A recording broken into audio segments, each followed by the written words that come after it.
Parce que la France accuse un retard dans le domaine du numérique et que l'une des principales explications de ce retard réside dans le manque chronique de volonté politique lorsqu'il s'agit du numérique, depuis de nombreuses années d'ailleurs. C'est un sujet qui est jugé trop complexe. Or, il faut aujourd'hui définir une stratégie politique du développement du numérique à l'échelle nationale.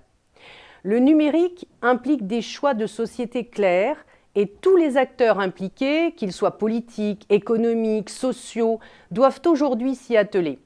Alors la situation est loin d'être hors de contrôle, mais elle demande l'affirmation d'un leadership clair, notamment sur le plan politique.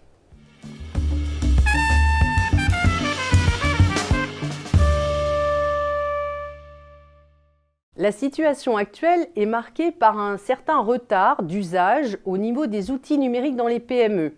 Alors surtout pour celles dont l'activité se situe en dehors du secteur du numérique. Or, le numérique ne concerne pas uniquement les sociétés qui œuvrent dans ce domaine. La part du numérique dans la croissance française est réelle.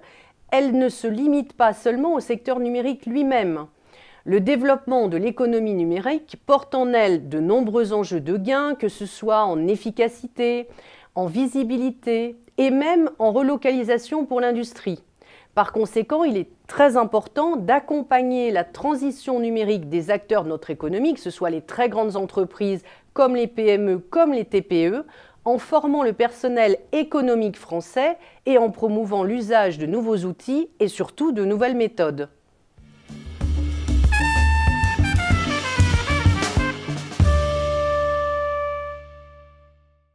Alors tout d'abord, quelque chose de classique bien sûr, des campagnes de communication menées par les associations professionnelles, il y en a beaucoup, ainsi que de la formation continue.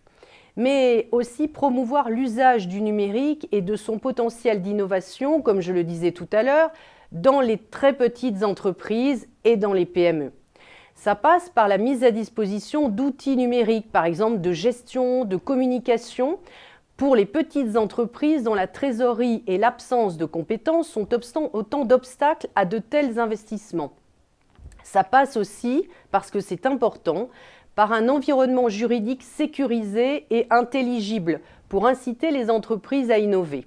Par exemple, je pense à une stabilité des dispositions législatives et fiscales, à la facilitation de la réalisation pour tout ce qui est formalité administrative, par exemple pour la création, la reprise ou le développement des entreprises. Alors on a comme exemple la réduction évidemment de l'impôt papier ou la mise en place de guichets uniques.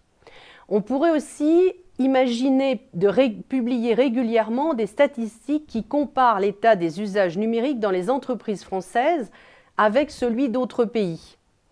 Une dimension importante de cette politique passera par la promotion des expériences de relocalisation de l'industrie par le numérique. Cette mise en avant d'exemples réussis sera moteur et fédérateur. Il est aussi possible, par le numérique, donc d'envisager la relocalisation d'industries dans un premier temps délocalisées.